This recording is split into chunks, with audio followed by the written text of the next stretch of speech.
have no fear of fainting in a gym.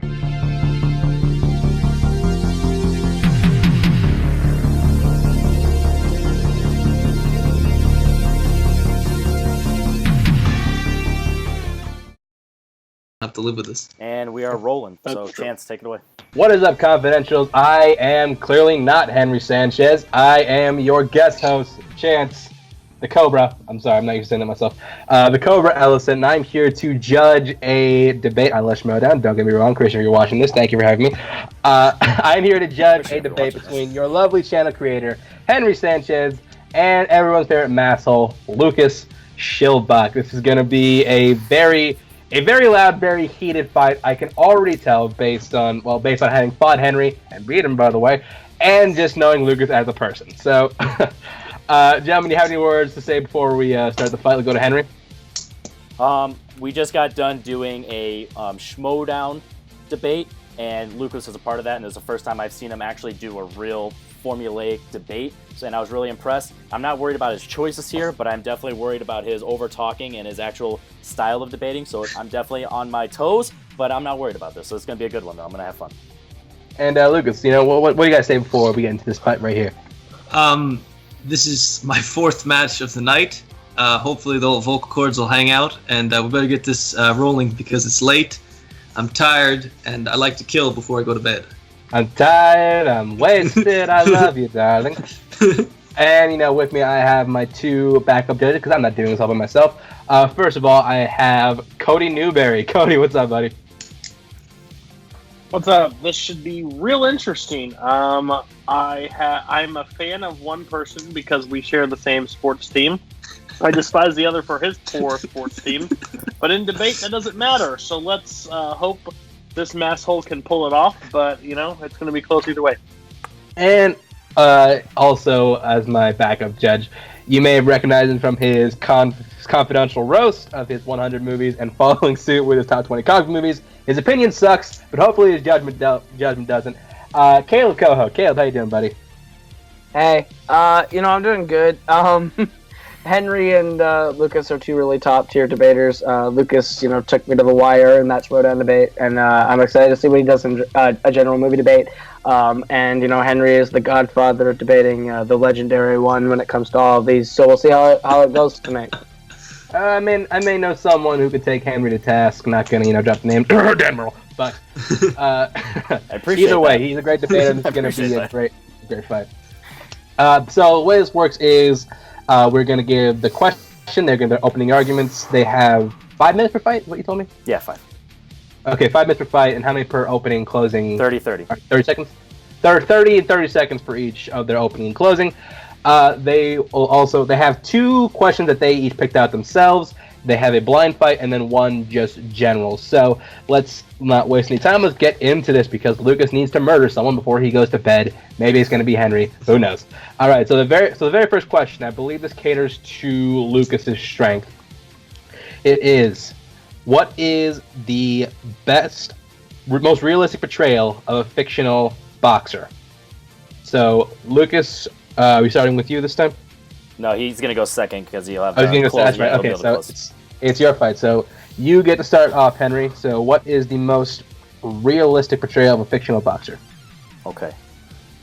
30 seconds. All right. So the most realistic choice I picked was Creed, and I'm choosing this one because Michael B. Jordan not only got in tremendous shape, which also my opponent picked one that got in tremendous shape, but he also picked a movie where you also have great directing. So not only do you actually have the person bringing out the fighting, you also have the director showing the fighting, which I think is very important because if you're going to show off some tremendous skills and technique of boxing, you also want to be able to see it. So I think the combination of those both is going to work off perfectly. Okay. Perfect. You were just under time on that one. So we're going to Lucas next. He had Creed. What do you have, Lucas?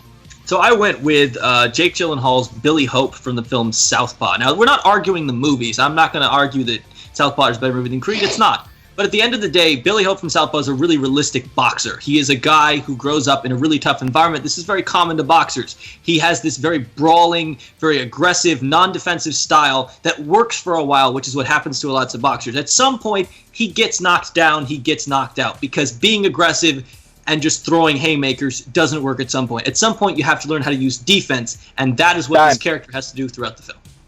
Okay, Jerry, disregard that last statement. So, oh wow, the battle of the 2015 boxing movies, Billy Hope versus Adonis Hollywood Creed. Let's get into it. Gentlemen, you will have 5 minutes to rip each other to pieces. Fight! All right, so the thing with Southpaw is you have Jake Gyllenhaal, who does a great job, but the movie is more focused on him, his personal life, so you don't necessarily see the boxing all that much. So when you do see it, it's very underwhelming because you just want to focus on his family. And you also, like you said, he's getting beat up half the time. So when you go into a boxing movie, you want to see him winning. You want to see his back against the ropes a little bit, but with his portrayal, I feel like the technique and the style, the cinematography, it doesn't show it that much. It doesn't pop. It doesn't do wide shots as much, so you can really get engrossed in that feeling. Whereas in Creed, you have Ryan Coogler and Michael B. Jordan, that great, tremendous. First of all, you have that opening scene, so it brings you into the world of the boxing. You want to talk about gritty? He opens up the scene in Mexico doing some underground boxing, fighting because of his namesake, and I'll get into that later. But just the fact that he's willing to come from the bottom, and now we're here, that's more respectful than coming from the bottom and just kind of getting lucky with Southpaw. I mean, it's not lucky at all. He's a champion for a reason. He's 32-0 at the time of the film. Because he's a very talented brawler. And the thing is, that happens a lot with boxers. You learn how to be a brawler. And brawling works. It's a very effective style if you're fast and you can hit hard and you can take a shot. But at some point, it doesn't work anymore. And that's what he has to go through the film. It's one of the most realistic things you see happen in boxing. Fighters, almost every fighter has to go through it at some point. You have to figure out how to change your style. The problem with Creed is, and also, just to take a shot back at you, there's about the same amount of boxing in both movies. They both have about 3 major fights throughout the films. There's no really difference there.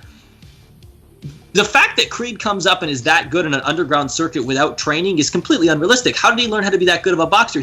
And how is he undefeated fighting on a underground circuit with no trainer? He should be getting his ass handed straight off the bat. I will acknowledge the fact that Adonis Creed is lucky because he has the blood of Apollo Creed in his. But the fact is, sometimes that's how real sports go. That's real lineage. And Jarrett Payton is Walter Payton's son and couldn't make a professional football team. I'm not saying it's always happening, but you just asked a question on how it's possible. I'm just letting you know that's how it's possible. When you have that lineage inside, you have that natural talent. That's what happened. But the fact is, he had his back up against the wall because he came into a boxing. He works a job in an office. He gets paid like $100K a year. He walks away from this super lucrative gig. He doesn't have his back against the wall. He lives in a lap of luxury. I'm talking about in the fighting because he doesn't have that actual training because of he has the ego. And then if you want to talk about realistic, you have people who have the egos. They want to win. They want to do whatever it takes to win. And you have your guy my point of getting lucky was more of the fact that if you're just throwing haymakers, he could be 33-0, but he doesn't have at any point any of those points with his style. He could have been 0-33. So that's not a realistic style, and it's not a realistic portrayal of an actual performance. 33-0 with that performance and that style is not going to happen in any. That is not realistic at all.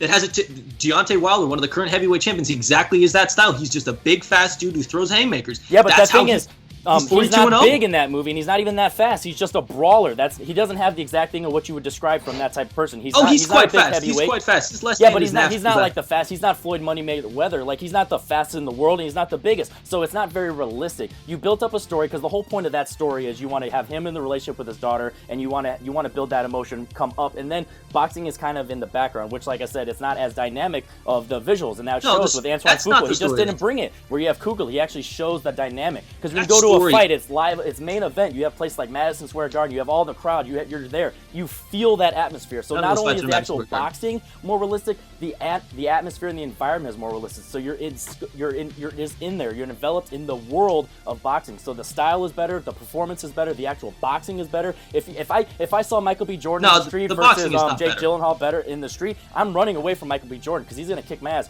Jake Gyllenhaal, he's like what 5'9", 150 pounds. I'm probably gonna lose, but I'm not gonna be shivering in my boots. Where you see Michael B. Jordan, he's running around in the streets. It actually shows the love for his city. Whereas Hope, yeah, but you're talking about you don't stuff even that's not remember about his the name realistic. because it's so unmemorable. Nobody does that. That's not realistic at all. What you do in your boxing is you go to a gym, you train, you have training partners, you keep it away. You don't run across the middle of the street because you don't want to be caught on fucking TV so other people can see you. The point was he was starting to learn how to become a boxer because that, like I said, from the beginning, that's his arc. But that's completely unrealistic. He learns from a punked drunk guy running an Italian restaurant. That's completely unrealistic. How the fuck did Rocky, who's like fucking brain dead at that point, considering all the shots he's taken in the previous movies, able to train this guy from this amateur circuit to fighting for the champion. It's about family. For most real boxers, they're going to have their family in their corner. They're either going to have a that's not true at all. world-class trainer, or they're going to have somebody within their family or someone they trust the most, and he chose In that. fact, Billy Hope as an orphan, that's one of the most consistent things you see throughout boxing is people running up from just terrible backgrounds, terrible, tough lifestyles. Just like somebody who's born from a boxer. That's also that cancels out, because that's just going to happen. He grew no up in matter the lap what of luxury. His house is like a fucking mansion. He has a car. Yeah, but he doesn't use that to his luxury. He's kind of embarrassed in a sense because he wants to win based on straight up talent and actual technique, which he doesn't. And that's time. All right. Wow. All right. Go into your closing. I believe Henry started out, so we're going to let Lucas start with the closing. No, it's always going to be him, the closer. Yeah, whoever's question is, just because that was the point. They have the advantage at the end to close. Yeah. So Lucas, you get to close the fight. 30 seconds, you begin talking. Yeah, so me. Okay, just making sure I use. All right. Wait, is it Lucas or Henry? It's whoever's question is. They're going to go second on both because it's their Oh shit, my advantage. bad. All right, no, you're right. All right. So never mind. Henry first.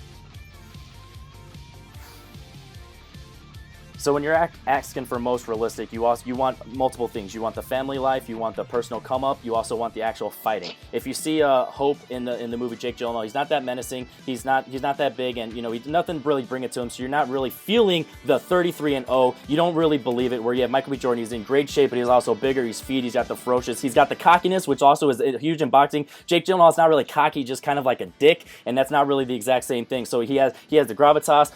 He has the great, and it's also shot well, and has the environment, everything you got going for it. All right.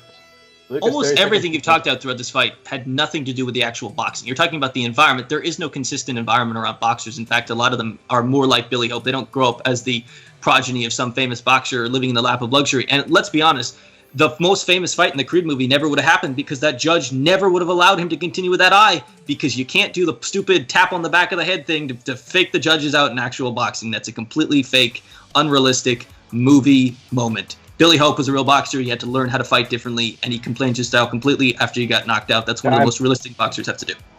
Jury disregard. It's like the last 2 ones. It was like the last 12. Don't try to discount yourself. Just for that, Henry gets the point. I don't even need to go to the other 2. All right, so good fight to start this out. So, looking at the notes I took, Henry, you brought up the in shape, you brought up the directing to show the boxing skills, and as far as yours, you said that he was as good a boxer as he was because in his blood, which is a little racist, but I'm not going to hold that against you.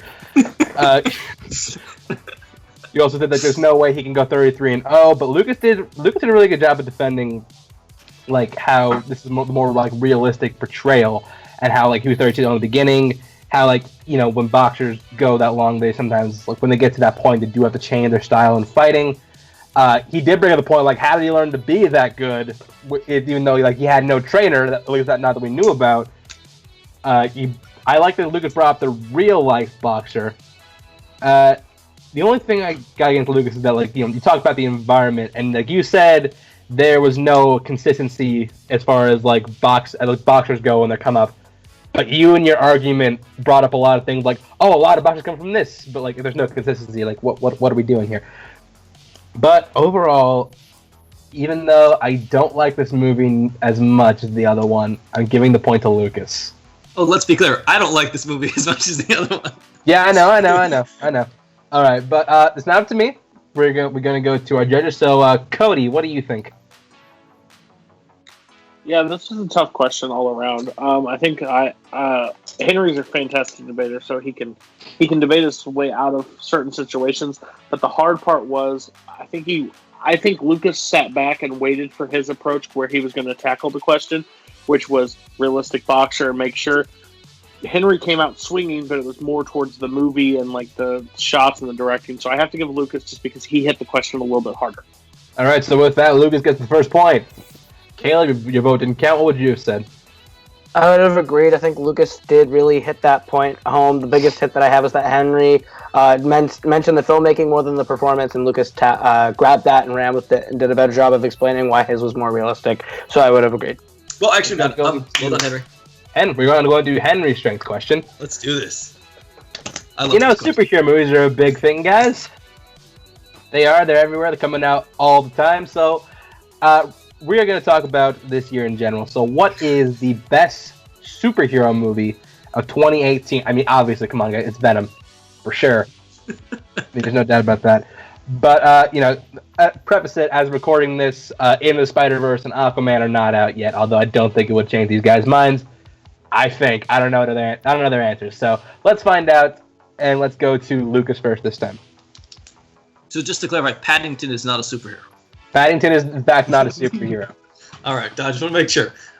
So my answer is actually kind of simple. I think when it comes down to superhero movies, I love solo movies. I love solo movies where we get to look at a character and their environments and the people who matter to them. I think that's what really makes a great superhero movie. And for me, this year, there's a clear answer to this question. That's Black Panther. We got to see a superhero movie that was so new and so unique. We'd never seen, when we'd seen African-American superheroes in the past, we'd never seen them on this level with this much, weight behind them. We got to hit, it's a really interesting time to talk about a superhero who lives in a technologically advanced African society. It's filled with fantastic performances, and it's just, I think it's the best superhero movie because it's the most personal, it's the most emotional, it's the most powerful, and it's the most important from just a wider society perspective. Super of the year, Black Panther is the best superhero movie of 2018. Playing to the judge, I see. Okay. There's two white judges in the background. Well, there's two white judges. Why his opinion doesn't matter on this case. So, we're going to Henry next. Henry, what is your answer? All right, so the question is, what is the best of 2018? So not only are you talking about what is the best movie in general of the year, but you're also talking about why is 2018 important for this movie. And I picked Infinity War because not only is it the best movie of the year, it also has the best lead up to it, which is why it's the best movie of this year. It has 10 years leading up to it. There's a lot of expectations. You got box office, you got performances, you got CGI that's going to hold up, you have everything, heart, emotion, you got everything that goes into it, and it's way more better than Black Panther. Let the record show, Henry just said way more better. Exactly. And we are getting to this fight, Black Panther versus Infinity War. All right. Kind of saw it coming, but let's go. We've had this discussion many times because this is my least favorite superhero movie of this year. And for me, everything that Black Panther does right, Infinity War does wrong. Black Panther is about characters. It makes me care about them. I care about two people in the entire runtime of Infinity War. It is the problem with Infinity War, and let's be honest, it's a huge accomplishment that they ever made it work.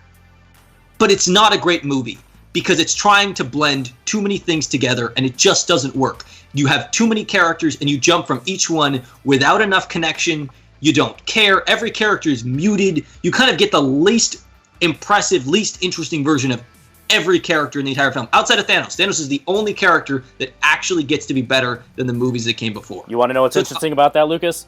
Your movie is called Black Panther, and he is literally the least interesting of his own movie. So you want to talk about my movie is filled with least interesting characters? You have Black Panther, whereas not only is he just completely sheltered, you also change the tone of what was built up in Civil War.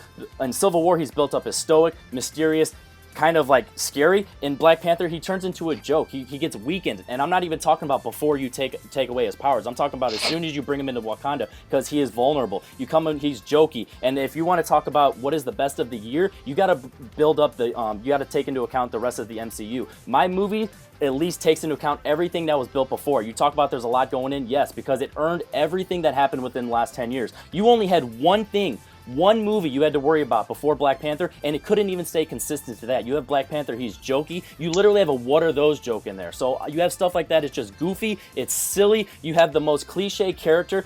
Granted, the performance is fantastic, the Killmonger, but you have just, what is the worst thing that we hear about superhero movies nowadays? You have the exact cookie cutter villain, the exact mirror image villain of what you have, and that is exactly what Killmonger is. Not only does he fucking look exactly like him, he actually got a suit from Wakanda, from the sister of the main character, which once again the sister is more interesting than you have the main character. You have a death that's like, it's not even that interesting. You have Forrest Whitaker's character where it's other than the fact of death and it's Forrest Whitaker, you don't care about it. You don't remember half the names. You know Shuri and you know M'Baku, and that's it. You don't even know Lupita Nyong'o's character's name probably. You don't know the girl from The Walking Dead's character's name probably. Okoye. Yeah, okay, well that's one just because she was Infinity War, and which again she was better in Infinity War because She's not. she actually had a good arc in there. you get the most boring version of Wakanda. Remember what happened in Infinity War? Everyone's sitting in the theater. Wakanda, woo! Black Panther, we all love that movie. And then we got the most boring, like, weak-ass version of Wakanda ever. And it's like, oh, we have an energy shield. Who gives a fuck? There's a billion, like, CGI creatures. Because the thing is, all you're doing is repeating all the arguments we've heard for months against this movie. And the thing is, the movie is still really good. Yes, he's not the most interesting character in this movie because he plays the more subtle role. He lets the other characters be the bigger, more powerful, more bombastic things. Because but the thing is, they're not even that memorable. They don't. Black Panther isn't a warrior. He's a peacekeeper.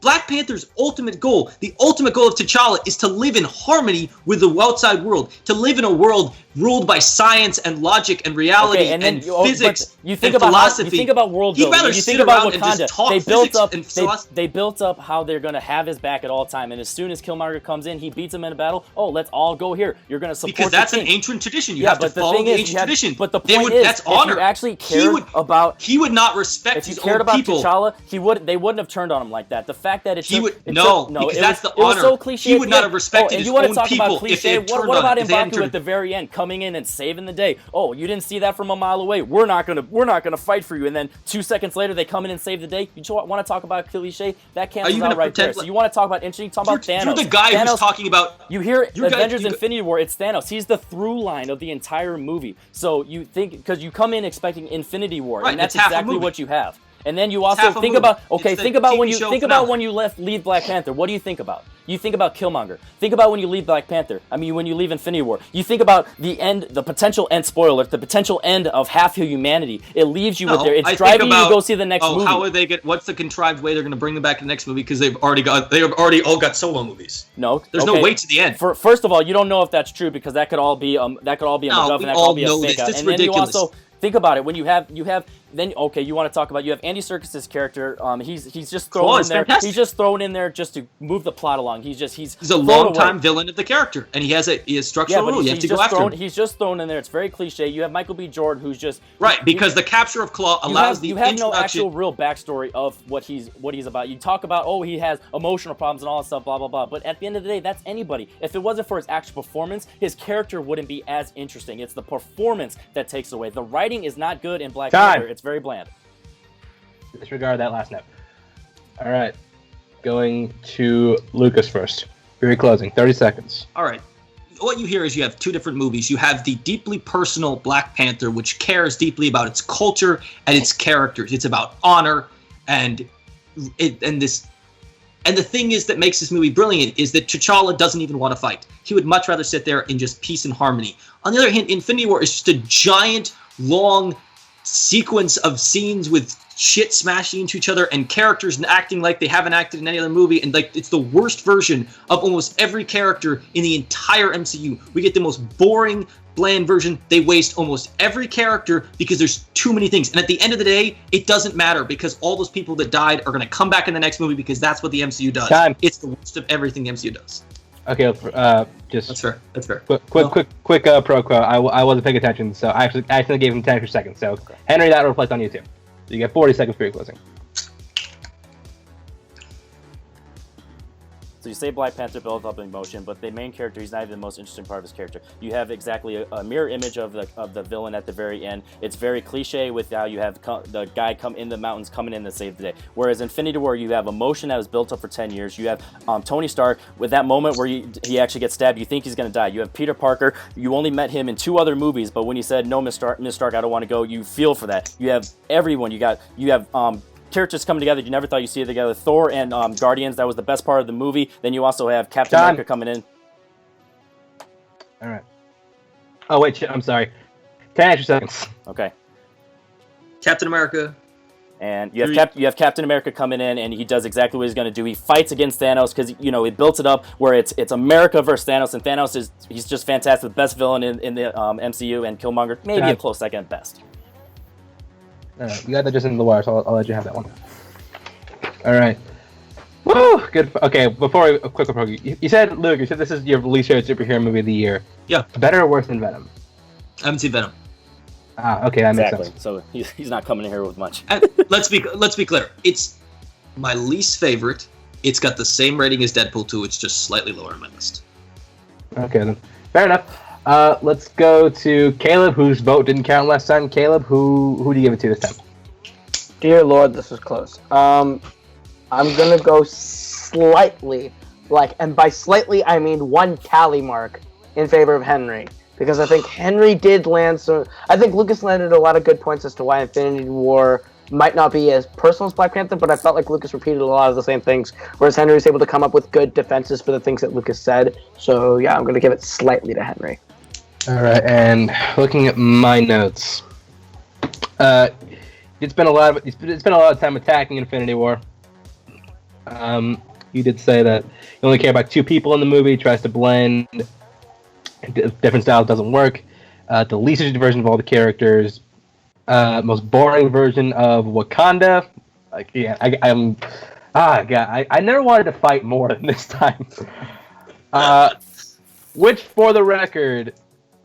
Wait, I lost my train of thought. Oh yeah, you also brought up the fact that in your closing argument that there's an ending that's completely devoid of stakes, which Henry couldn't have done it, but I think a good rebuttal for Henry would have been yeah, we know there's more coming, but the general public isn't as tapped into the film lexicon as us. So Henry, to bring up the good CGI he brought up, and he did get a lot of digs against Black Panther. This is very close, and I think I'm on the side of Caleb. I'm gonna lean slightly towards Henry. Henry gets the point this time. All right. Cody, what would I? No, I left a lot of points on the field. There was shots.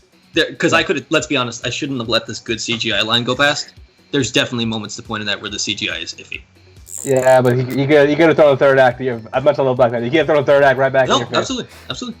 All right, and also, but I almost wanted to dock is because saying Killmonger looks exactly like the hero, also a little bit racist, but yeah, just a little bit. He'll fucking kill you. Stop it. He's also 5 inches taller than him. There's a exactly. significant height Cody, difference. what would you have said?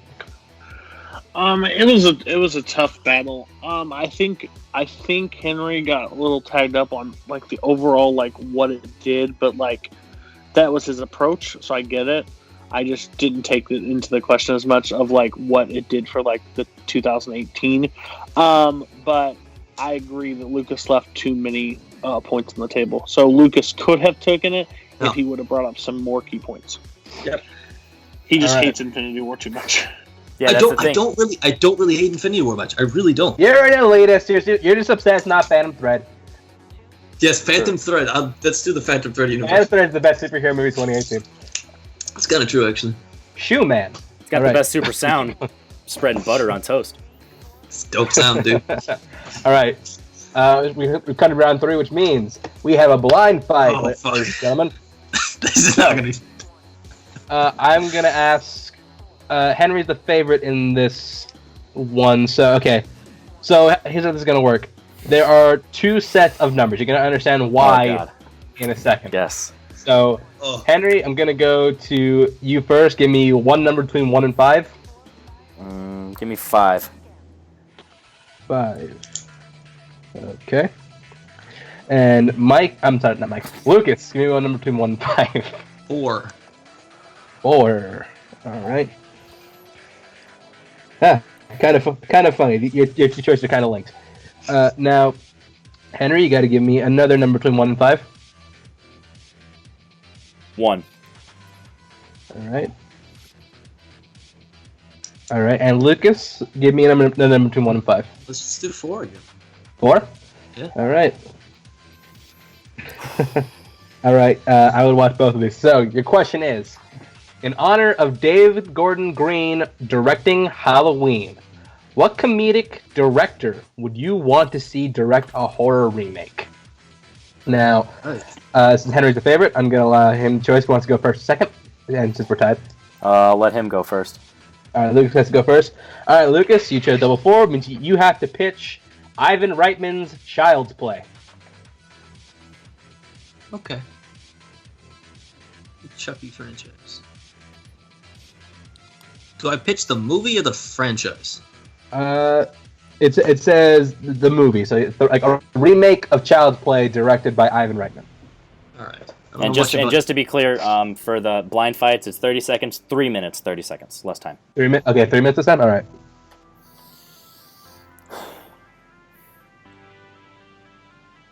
I mean, Ivan Reitman already kind of made a Child's Play remake this year. It's called Tully. It's about an evil child who drives his parents. Ivan Reitman. Even who gives up?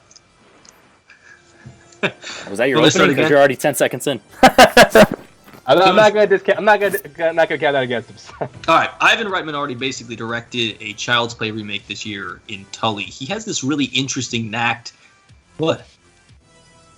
You're what are you doing? Jason. He's got time. Jason. You're ruining time. Ivan Reitman?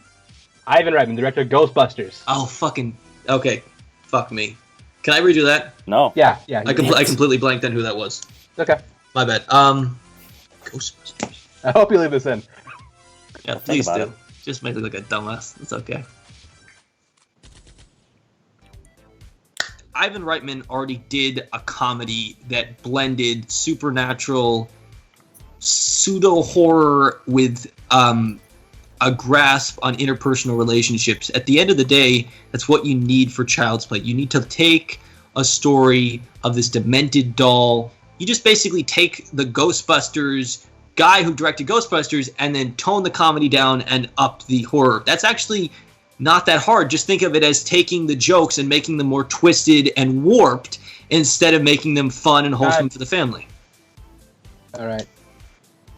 Henry, you picked... I don't remember what numbers you picked, but you have to pitch Paul Feig's Nightmare on Elm Street.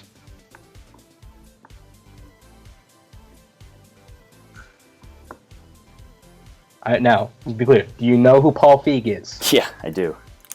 Okay. Not the guy who runs the Marvel Cinematic Universe.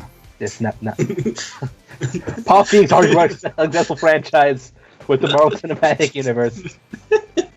Half those, and Doctor Strange is like a horror movie anyway. Cool. All right, ready? Let's do this. 30 seconds to begin talking.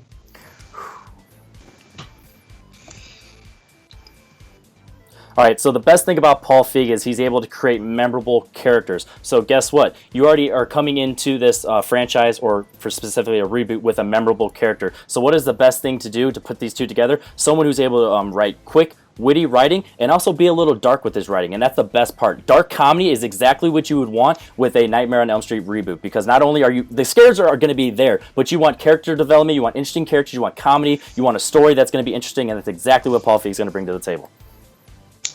All right, out of time. Nice. All right, so you have 3 minutes, gentlemen. Fight it out. Okay, when I think of Paul Feig, I don't think of dark comedy. I think of gross-out comedy. And I don't want a sheriff's daughter shitting herself in a bathroom while being scared by Freddy Krueger, because that's just disgusting and none of us want to see that. You're only thinking of one movie with Bridesmaids, which good for you, because the first thing you think of with Paul Feig is Bridesmaids, one of the most famous female-led comedies and one of the most famous comedies of the 2010s in the most recent time. But the thing with Paul Feig, if you haven't seen A Simple Favor, you have first of all the fact that there's dark comedy right there. You have a lead character who's going to give you twists and turns, and if you have the thing with Nightmare on Elm Street, Freddy Krueger, he's going to build up a backstory. Because if you've seen A Simple Favor with the things he did with Blake Lively's story, it's not cliche at all. It really builds you up to that story and lets you know why she's the way she is, why she's definitely has a wall around her, and definitely why she's very interesting. And you also have quirky characters like Anna Kendrick, and that's what you want in a horror movie. You want a quirky character who you care about, but you also know is going to be killed. And I'm not saying you would kill a main character like Anna Kendrick, but I'm saying you can write characters like that. And you have supporting characters like in Bridesmaids and things like that. You have really well-known characters. The thing with Ivan Reitman, most of his movies are based on improv. You got guys like Bill Murray improving most of the memorable lines in Ghostbusters. So the writing's really not going to do anything. If he doesn't have a lead character in Chucky, you can't really have Chucky do improv. He's just going to yell either obscene things to kids, which is going to be creepy, especially nowadays, or he's just going to not really have really interesting things. And there's no development or arcs.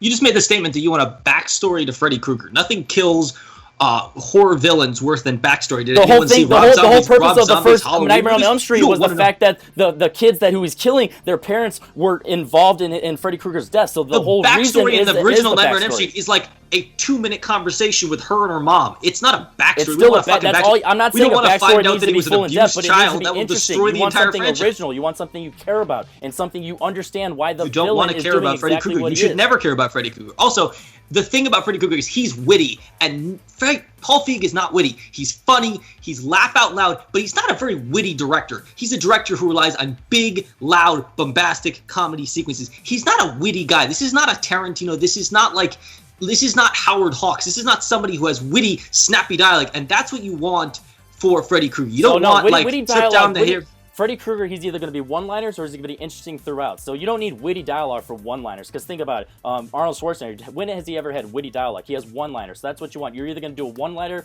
and with the kills and bring that back, which is going to be nostalgic, which is huge, especially with horror nowadays, or you're going to be very inventive. That's what Paul Feig is. You can't do Arnold Schwarzenegger. You can't do Arnold Schwarzenegger catchphrases in this day and age. Those are laughable now. We think those are funny. We think those are jokes. Nobody would ever write an Arnold Schwarzenegger catchphrase movie in this day and now. That only works in the 80s. Also, you said that Ivan Reitman is improv. What would be better than having like a really fucked up, warped, twisted comedian playing Chucky's voice and improvising like really fucked up shit? Let a comedian go to a really dark, but the thing with Chucky is it's towards kids. And if you said time? Time. Okay. All right. I don't want to let that go on for longer, but yeah, good fight. All right, so closing statements, and I believe Lucas started, so Henry's gonna close it out first. So I go first, or can you go first? No, Henry goes first. You're still not understanding. The point is, sorry, no, Lucas goes first. Okay, Lucas. Okay. At the end of the day, you want Freddy Krueger to be witty. Witty dialogue is good. It's better than one-liners, and Paul Feig doesn't have that ability. Let Ivan Reitman get some of his improv buddies and do a fucked up child's play. Let a comedian go to the deepest, darkest depths of their soul to think of the most warped, twisted, fucked up shit to say as a doll scaring children. That could be a freaking amazing movie. It would fuck children up. They shouldn't see it, but you could make an amazing horror movie that would be seen by adults who remember what it would be like to be scared by a demented doll as a child. It would be a great movie. All right. And Henry. There's no worse timing for fucking with children than nowadays. You have a guy who's not only going to kill children, he's also going to say fucked up, obscene things to them. That is just terrible timing. You have Paul Feig, he showed that he can do a dark comedy. He can be dark, he can be witty. You have Bridesmaids, where he showed he can bring an ensemble. So if you're going to have a bunch of group of kids who he's going to kill, you're going to make them interesting. You're going to have a lead character you care about, and Freddy Krueger is going to be interesting. You give him a backstory, whether it's elaborate or not, it's still going to be interesting. You're going to care about the character, and he's going to be the driving force. It's Nightmare on Elm Street for a reason. Freddy Krueger is what you're coming to see. He's going to be interesting, you're going to care about it, and it's going to be great. It's going to be witty, funny, a lot of fun. It's going to be scary as hell. All right. Just because I can, because I'm the judge, I want one last selling point from each of your films. Do you want a specific thing you're looking for? Yes, okay. There is. For Lucas, I want to know who plays Chucky. And for Henry, I want to know who plays Freddy Krueger. Okay, Lucas is ready. Who plays Chucky in your film? I mean, who better from the Ivan Reitman oeuvre than Bill Murray? Let Bill Murray do the fucked up shit he wants to do. Let him stop being like the nice guy we kind of like, or like the grumpy old man. Let him just be fucked up, warped, and twisted. He'd love the crap out of that. He'd actually he'd actually go to his P.O. box to get that letter, and he'd actually sign up for that movie. Okay. Now, Henry, who plays Freddy Krueger in your movie? So the reason that the remake was terrible is because the actual movie itself was terrible. So I'm going to give Jackie Earle Haley a second chance. And the thing is, people say that second chance don't work. Guess what? If you're made for the role, it's perfect. Look at Ryan Reynolds with Deadpool. If you're made for the role, if you look back on everything people said about the new Nightmare on Elm Street, Jackie Earle Haley was the best part of that. So if you give him a great script and a great director and you lead him the way and you give him the confidence in a great movie, he's going to do a fantastic job. And not only is the movie as a whole going to be great, he's going to be a standout as your lead. /villain. Okay, Jerry disregards about the movie. We're just talking about the pitch for the character and the actor. So, all right. So, since Cody's vote didn't count the last time, going to him first. Yeah, great. So yeah, this is tough. But in debate, there's kind of a moment where that somebody says something and they have to backtrack, and it creates more of an opening. So I have to give Lucas the point. I think Henry said something that triggered something on Lucas that made Henry have to use some of his time to rebut what he said, so it made it hard. But it was super close. Even though I think Henry probably picked the better character than Bill Murray to fucking come back, I actually didn't need that to decide it. I was already decided heading into it. So that was my decision. I have to go with Lucas on this. All right. Gonna go to Caleb. I am 100% in agreement with Cody when I side with Lucas here. I think Lucas kind of ran away with this one. Henry, whenever he brought up something for his point, Lucas did a good job of slamming that down.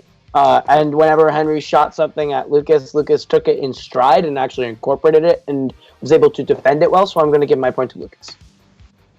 All right, and yeah, I would have been in agreement. So Lucas gets the point, no matter what I say, but I would have given it to Lucas anyways. I want both of these films, but I like Lucas's pitch more, and I think he had more hits against you. First of all, you let them like wide open for that backstory hit because like Lucas touched on something. Zombie baby, zombies. Very popular in the horror community. Backstories kill horror icons. I also like what he said about Paul Feig not being witty and how. He said cheesy 80s lines don't work today. If you brought up Fast and the Furious, it might have swayed me a little bit more. You also brought up the point that, Henry brought the point that this is a bad time to be fucking with kids. Granted, this is a closing, so you couldn't rebut, but it made a shit ton of money last year. And that was I specifically said saying terrible fucking... things, obscene to things to the kids. Pennywise doesn't do that, but I'm just saying that's why I didn't say. I've seen stuff. See either of these shitty movies. No. Either way, lose your point. Move on. Okay, this is now a good time for me to admit I've never seen Child's Play. Yeah, no, but you knew the concept, right? I have seen Nightmare on Elm Street, which helped me out in this fight. Okay, at least you know the concept. So. Oh man, Henry is down. Is he out? out? We're going to speed round either way. We're both tired. We both made. I was down 2-1, and I ended up winning, so it means nothing. No, I know. I was just kidding. All right, here we go. So, speed round. No. Speed round. Sorry, your last question. I'm sorry, misspoke. Your last question is, what movie from the 90s best encapsulates the decade as a whole? And I believe who we started with last time. Start with Luke's last He's time. in the we're lead, starting so with yeah, Henry it's going to this be me. I'll start. Yeah.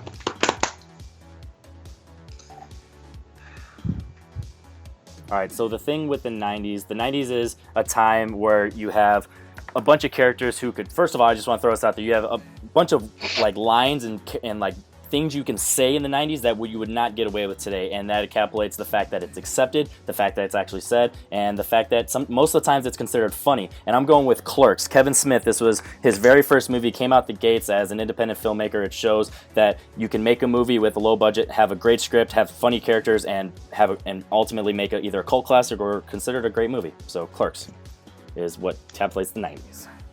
All right, so we got Clerks from Henry and Lucas. To encapsulate something, you need to be the thing that people think of. When you think of the 90s, what movie more encapsulated than the biggest movie of the 90s? The movie that made more money than any other. The movie that won more awards than any other. And that is James Cameron's Titanic. That is not where I thought you were going. Here's the deal. That's the movie that people think of when they think of the 90s. It has the director has very famous 90s. It's the stars that make their name in the 90s.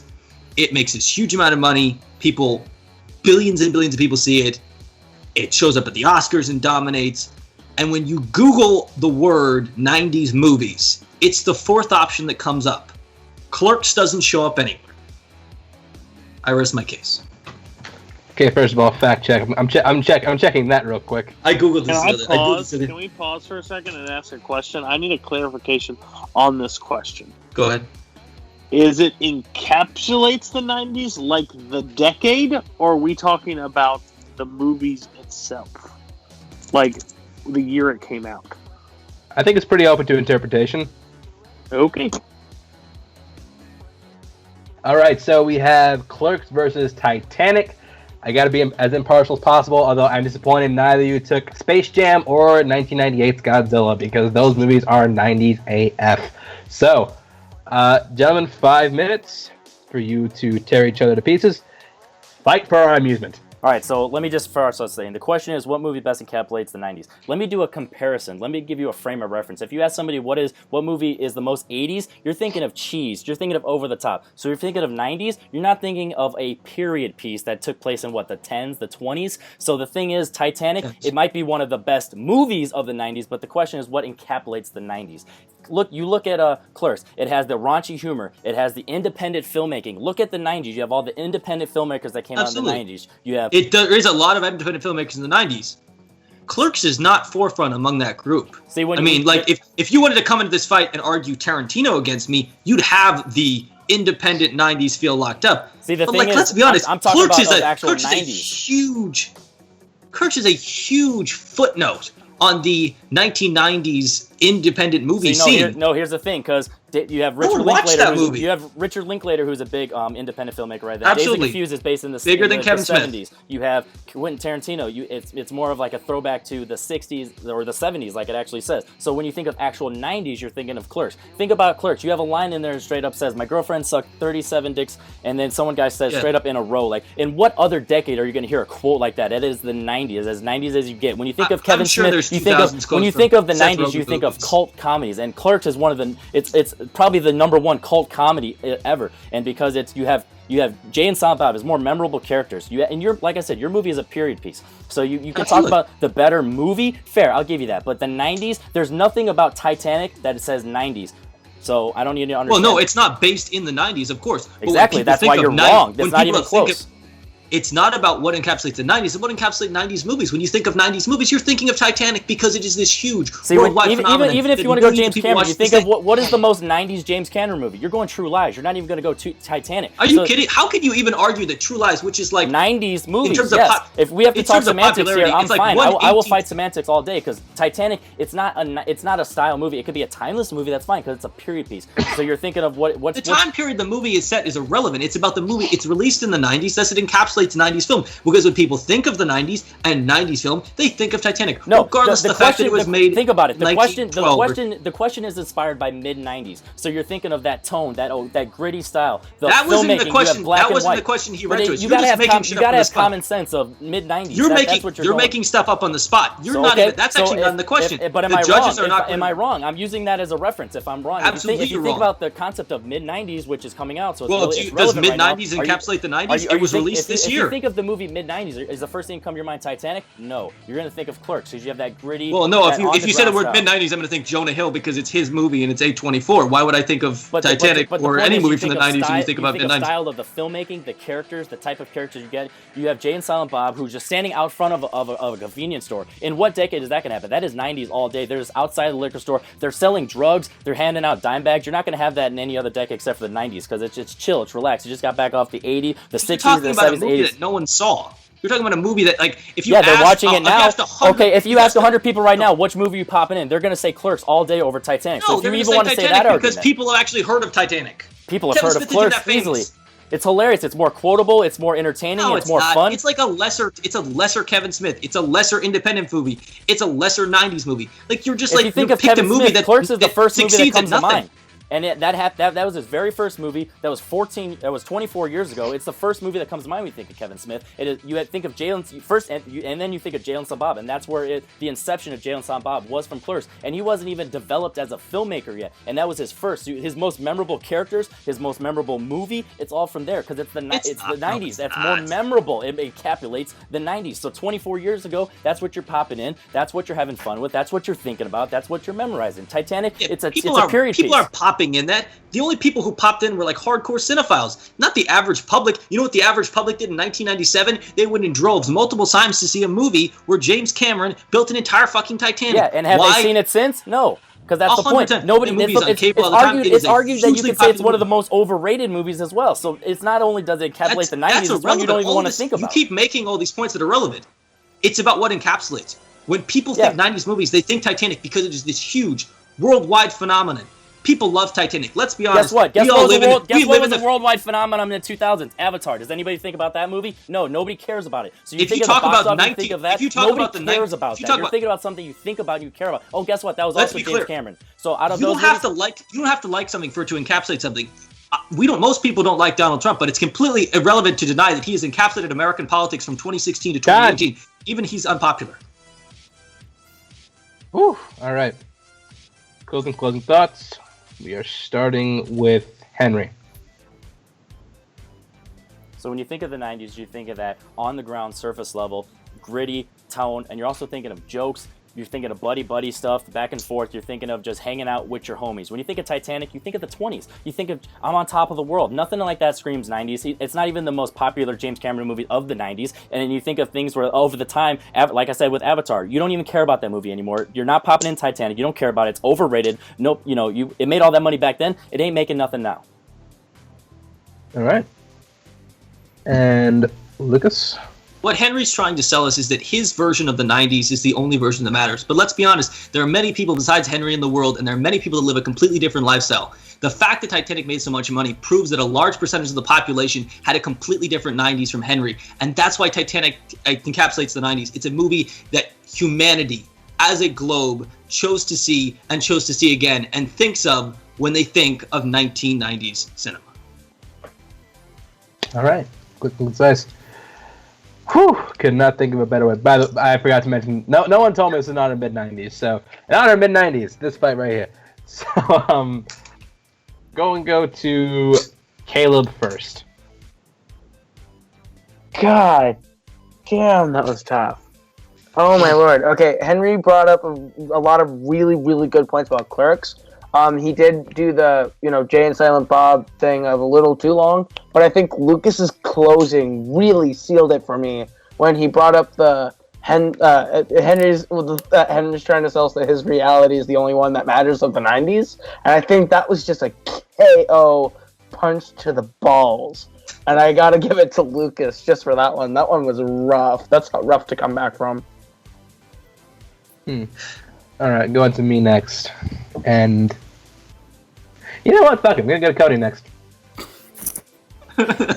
No, fuck it. Go to you first. I'm the judge here. I tell you what to do. I'm a judge too, just because you're on screen. It means I have more power than you, Cody. Decide. Fuck, I'll leave the call.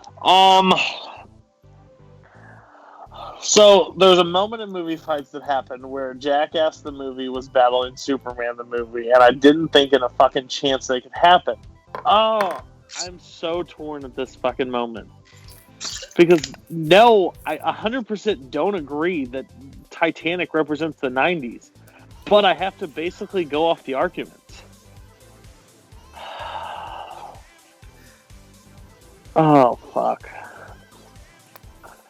The fact that Lucas fucking pulled out Donald Trump and used it as a point and fucking made it actually work in his argument is disgusting. Thank you. I felt unclean doing it. I'm just going to be the ultimate dick here. I may not 100% agree because I'm 51-49, but I'm going to let fucking Chance decide this. I'm going Henry. All right, this is a tough one. That was mean, Cody. I couldn't do it. It's fucking gross, and I'm afraid Henry will never have me back on either. No, I promise. I could go 0-4. It's all about the arguments. I know. I'm just joking. It was so close. It was 51-49. I think that Henry. It matters how you take the question. I think that's the main problem with this. If you can take the question as what represents the 90s, I think Henry brought more points to the plate than Lucas. So that's why I'm going to go that way. Okay, so going to me. I did like what Lucas said that, okay, despite the fact that, well, I'll show my cards after the fight, but Lucas did bring over the movie sensation of 97 when it came out. It was high grossing, had all the awards. You brought up that Clerks with footnote on the indie scene. People think Titanic, not Clerks. That the Clerks was lesser in every way, and the Titanic was a phenomenon. Henry brought a lot to the table too. It was like when you think of the 90s, you don't think of period piece. You think of the raunchy humor, like the indie scene, which would like reemerge in the 90s. I think it's called comedy, the 90s dialogue. They brought the True Lies, the more 90s Cameron film. Although I did like what Lucas took it, but ultimately there are a few points in there. Now, first of all, had Henry said that Titanic didn't necessarily need to, Titanic wasn't necessarily need to be made in the 90s. It could have been made at any time. I would have given it to Henry, no doubt. But given the points made against each other, I'm still going Henry. Henry gets the point. Oh my god. Dude, I'm just saying, Lucas, Like, I thought he that should have won the closing entire was fight just killer. because he made the Lucas did great. Lucas did great. Like, You almost had me. Like Cody, I was like making 51 it points. work. Like, seriously, that was badass. All right. I thought that when I thought up when he was saying it last thing, I was like, I think this is the killer closing argument.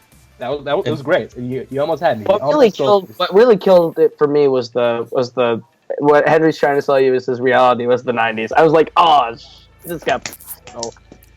Ugh. All right, so Let me hit the restroom and then we can do this. I've been drinking far too much water. And we are tied going into off the cuff. This is our speed debate, and so this is how it works. First to four wins the match. Basically, how it's going to work is I'm going to read off a question. You guys are going to answer rapidly. You're going to get 30 seconds to argue, like opening statements, and then 15-second rebuttals apiece. And we are going to go, and based on like whoever says it first gets the answer. So, if I have confusion, I'm going to turn to my judges up there. So, Henry, are you ready? Ready as we can be. This was a battle. Lucas, are you ready? I will echo what Henry said. All right, then here we go. Off the cuff. First question. Which film are you more looking forward to? Bohemian Rhapsody or Rocket Man? Bohemian Rhapsody. Ooh. Tough call. That was like freakishly close to I heard Henry Lucas got first. Oh, I heard Henry get the whole thing out. That's I heard- heard first too, so. I heard I think- Lucas say Bohemian before Henry did. That's what I was saying. But movie So fights. you said- Sometimes I can't. What do they do? Do they go by first? I can't don't know. remember. I think I don't know. I honestly, it's they go by first one to say like the beginning of the answer first. Do we want to just do a new question and because we tied essentially? Do we have another question? I mean, I'm just saying. 2 said me, 1 said you. So I'm just clarifying. Judges, did we tie? I heard 2 say me, 1 say you. I'm just clarifying. I want you guys to say it. It is the got equivalent of Cars, where Lightning McQueen sticks out his tongue to make it work. Oh my god! Like that's how I'm close it is. But I'm asking I the think judges. Lucas This is what I would do if I was the main judge. I'm asking you guys. What did you guys say I said before we Henry. make a decision? That's all I'm saying. I honestly heard Lucas first by the slimmest of margins. I think by some margin heard Henry first. We can go with them. Just So to be it's clear, Henry. Rocket Man is the Taron Egerton. Correct. Elton John movie, yes. Elton John. Okay. Yeah. Okay. Okay, Actually, so Henry will go first. let's do this. 30 seconds when you begin talking. And just to clarify, it was which one? Because we talked so much. I just wanted. Can you say it again? The question. More It's- anticipated. Which one are you looking forward to more? Okay. So I guess the most anticipated of the Okay. two. It's the same. Same. All right, so whenever 30 seconds whenever you start talking.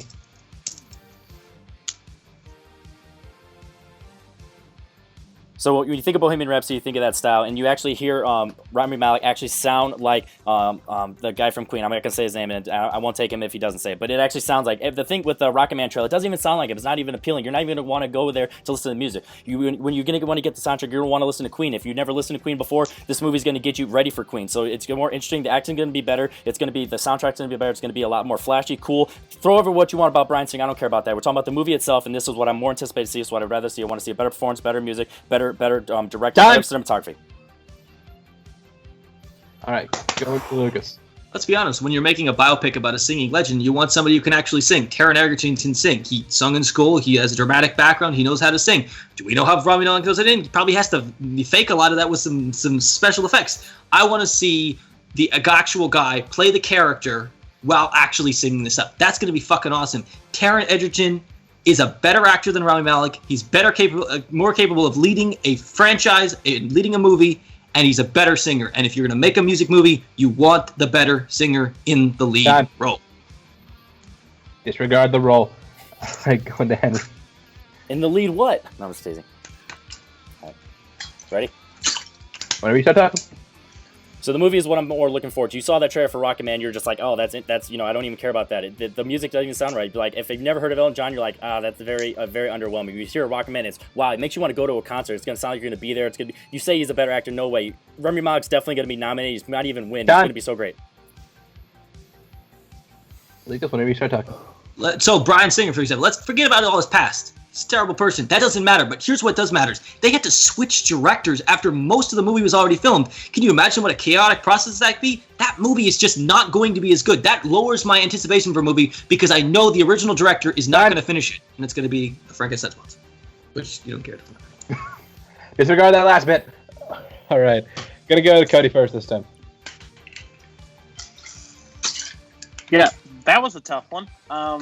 Again, in speed rounds, it's looking forward to, but it's a lot of opinion based. I have to respect the closing argument from Lucas that he swung it on his head about if it was anticipated, if a director left it, that would lower somebody's expectations because you don't know if it's going to be as good. So the trailers is here there, and I don't respect that as much as an argument. So I'm going to give the point to Lucas. All right. Looking at the arguments, I know Henry brought up the music getting you ready for Queen, and how Rami Malek maybe sounds like him, but Lucas came back like we don't know how much is Rami Malek, how much is like After Effects. He also brought the fact that Taron Egerton can sing and is a better actor, which I'm not sure if I agree with that. It would have been a slam dunk if Lucas said that Bohemian Rhapsody looks like every music biopic we've ever seen, but I think I'm going to give Lucas a point anyway. Lucas goes up 3-2. Cannon, what would you have said? I would have completely agreed. I think Lucas did a good job of deflecting the points. I think the Taron Egerton, Rami Malek debate is one we're going to have to see later, because I don't know if I agree with that, but yeah. I think Caleb hates Henry. I swear to God. Next question. Now, if Lucas gets this, he wins the match. What is the best film set in New York City?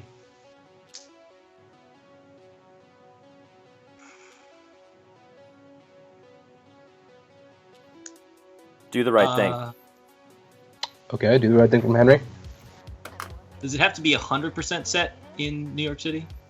I would think so, yes. Or at least majority set. In my opinion, I would say the plot should have to surround New York City at some point. Yeah. Okay, then I will go with An Affair to Remember. An Affair to Remember versus Do the Right Thing. All right, let's go to Henry after first, so he is going to get 30 seconds from when he starts talking.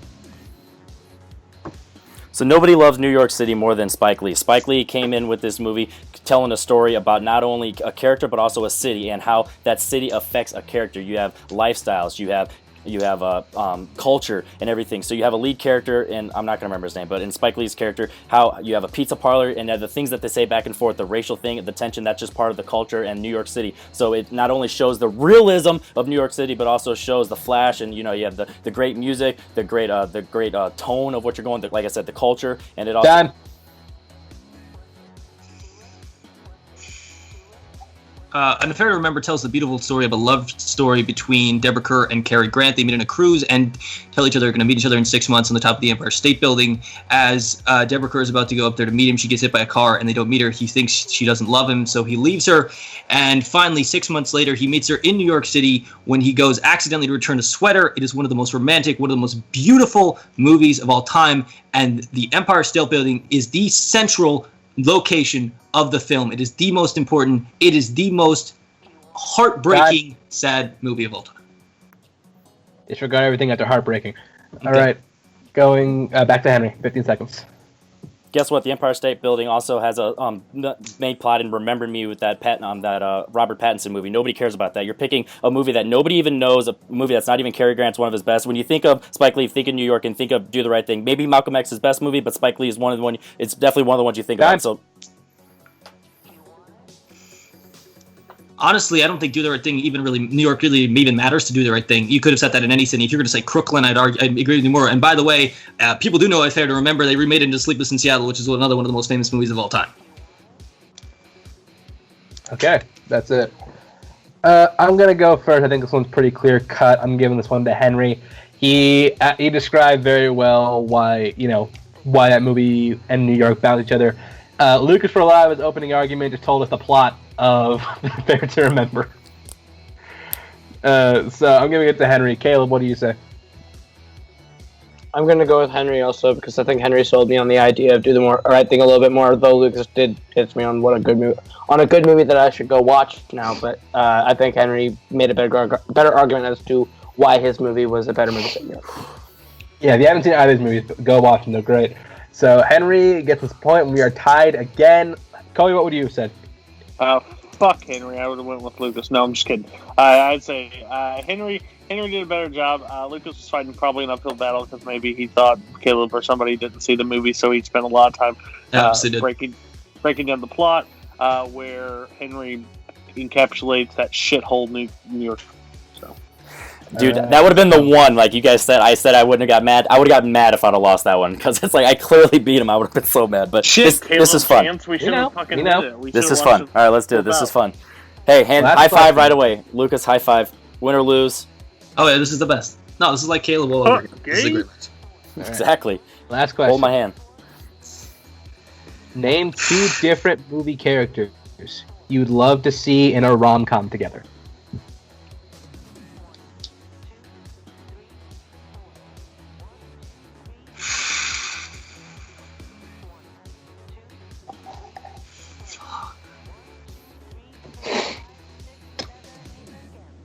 Do we need the character name? Yes, we do need the character names. Now I'm blanking on all character names. Oh well, if you, I don't know. Will we accept, Judge? Will we accept if he says like actor in X? Oh well, yeah, but he should figure out the character's name if he wants to do it in a row. You should figure out the name. Say character names, but yeah, I'll agree with Cody. Can you repeat the question one more time, just to? Yes. Name 2 different movie characters you'd love to see in a rom-com together. Are you clarify 2 characters that are in different movies? Yes. Okay. Deadpool and Wolverine. Okay. What the actual fuck? Reynolds, Woodcock, and Guido. Guido. From 9. So Daniel Lewis on Daniel Lewis. I have a very good reason. Okay. I'd watch both of these films. So going to Henry first. 30 seconds. So other than being violent, Deadpool and Wolverine are completely different characters. Wolverine is more stoic and serious, but he also has a funny side to him, which is why they would have the chemistry. But overall, their main point is he's serious. Whereas Deadpool, he's wacky, he's quirky, he's over the top, he's silly, he's gonna do fun stuff, and he's already built up the chemistry or the wannabe chemistry with Wolverine. He already has a crush on him, so all he has to do is convince Wolverine to be with him. He convinced a hooker to end up being potentially his wife, and they fell in love. So he can convince Wolverine. They already have the potential chemistry. There's plenty of storylines you can go with. They're gonna have fun, and then they can kill each other. Not each other, but with each other. I'll give them a couple seconds. Just I wanted to clarify, they're not killing each other. Okay. With each other. In the film 9, Guido sings a song about how he's never met another person like him. Let's give him exactly what he wants. Another man like him. That is Reynolds Woodcock from Phantom Thread. These are 2 obsessed, megalomaniacal geniuses. Imagine them in a relationship. This would be the most bizarre, weird, amazing, fantastic rom-com in the history of rom-coms. It would break every thing of the genre, every terrible, cliche. It would be utterly and completely fantastic.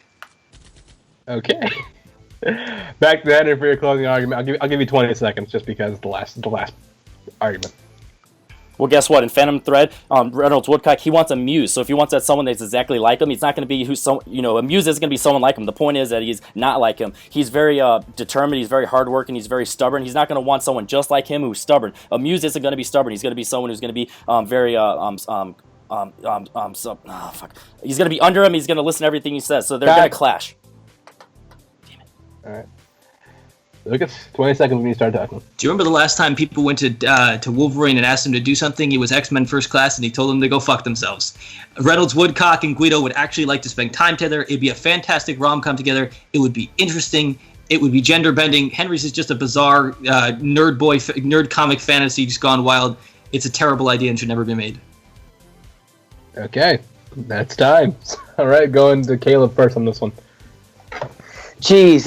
Okay, so I think Henry had it if we went strictly on openings because I didn't really immediately gravitate to what Lucas was saying, but Henry was too focused on Lucas's points in the rebuttal, I think, and Lucas did a really good job of defending it while also attacking Henry's. I'm gonna lean slightly to Lucas. All right, Cody. Oh fuck. This is the problem because I respect debating so much. I think I like it better than trivia. The only reason why I'm thinking this way, which I want to go last, but I don't think Chance is gonna let me go last. Well, hold on. I'll go first. If you want to hold off. Okay, yeah, because this is tough. I'd watch Daniel Day-Lewis on Daniel Day-Lewis action. Hell yes. But you picked old Daniel Day-Lewis. I don't like that. So Henry gets the point. No, that's not really why. Henry gets the point. But I like the reason that Henry gave a better reason why they wouldn't be attracted to each other than Lucas did why Woodcock and what's his nuts would be attracted to each other. Guido, that's it. You just said that he's looking for someone like him. He literally sings a song about it. Right, but that completely conflicts with Woodcock's character. And although I like your pitch more, Lucas, I'm leaning to Henry. So Cody, now I'll go back to you. Wow. Change my mind. I don't want to be the deciding. I have a big beef with Chance's call there. Okay, so I'm gonna just talk it out. I hope you both understand, regardless of the ruling. Basically, what I have is I think both openings were strong. I don't agree with Caleb. I think they were both strong. I think Henry did have the edge. I absolutely loved Henry's takedown in the rebuttal. He stumbled through it, and I know he knows he stumbled through it, but he still got his main point across. So I'm not saying that that's a lack. But then Lucas had a strong closing with that. But closing was super opinion-based and not much character-based, where where you said it's just a nerd boy fanboy. No one wants that. It should never be made. It's terrible. I think that makes up for the stumble, so I have to award the point to Henry. Yeah, it's the very thing. You didn't knock down Henry enough with your rebuttal. All you just said was sounds like an awful idea and it should never be made. It was the same amount of time that you used to stumble by saying that it was terrible and it did not work. It did not. And that's an opinion based. That does not work on. So we have our winner, ladies and gentlemen, by the skin of his fucking teeth, Henry Sanchez. Wow. Holy shit. I legit was nervous there because I knew my thing was I know how judges can think, and hearing me stumble, they might have let that overdo what was actually my point was. So I appreciate you acknowledging that I got my point across. So even if I would have missed that, I'm glad if I would have lost that, I'm glad that was at least brought up that my point was across. And if you still wouldn't have been cool with it, that's fine. Lucas, oh my god, I went in thinking that there was a chance I could knock you out, and then. Granted, you got a little bit of experience with practice earlier, and I think that might have given you an edge on like maybe the blind fight because you had that, and I technically haven't had a blind fight yet, so I think you had that edge there. But I had fun regardless. I would do a fucking trilogy of this, best of 7 of this. I would literally do a whole series of just this with me and you because the way that our opinions were both very passionate and we both respect each other, so it's hard to really knock each other down. But I feel like we do a good enough job to make it interesting. But I feel like our passion is where it's who's going to be more passionate about a specific topic, and I think that's always going to be the edge for us, and that's fun. Yeah. All right, Lucas, you fought. You had a hell of a match. Yeah. Seriously. Yeah, I'm not happy. I know you're not happy. I'm not happy. I thought the Wolverine go fuck yourself line was a good point.